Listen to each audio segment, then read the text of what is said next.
రేపు ఉగాది. నాకు తెలుసు. ఈ ఉగాది మా అమ్మ వాళ్ళ ఇంట్లో జరుపుకుందాం. ఎందుకు? పండగ పూట కూడా మమ్మల్ని మనశాంతిగా ఉండనివ్వరా?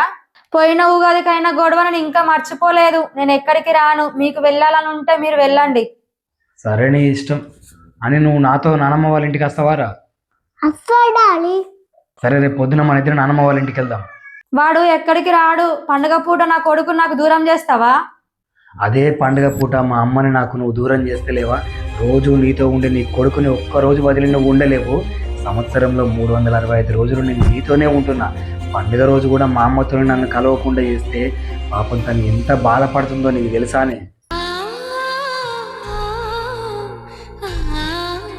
నువ్వు నాతో రాకుండా నేను వెళ్ళొచ్చు, కానీ ఇందాక ఫోన్లో మా అమ్మ నాతో ఏమందో తెలుసా? కోడలు వస్తేనే నువ్వు రావాలి, లేకుంటే రావద్దు అన్నదే. అది మా అమ్మ నీకు ఇచ్చే వాల్యూ. అత్త కోడలు అన్నప్పుడు చిన్న చిన్న గొడవలు ఉంటాయి. పొద్దున గొడవ అయితే సాయంత్రానికి కలిసిపోవాలి, అంతేగాని ఇలా పగలు పెట్టుకోవద్దే. ఇంకా నీకు మా అమ్మ మీద కోపంగా ఉంటే చెప్పు, నేను కూడా వెళ్ళను. ఈ ఉగాది ఇంట్లోనే జరుపుకుందాం. అత్తయ్యకు కాల్ చేసి చెప్పండి అందరం వస్తున్నామని. ప్రతి కుటుంబంలో చిన్న చిన్న మనస్పర్ధాలు ఏర్పడతాయి. వాటిని సర్దుకొని ముందుకు వెళ్ళడమే జీవితం. మీరేమంటారో కామెంట్ చేయండి ఫ్రెండ్స్.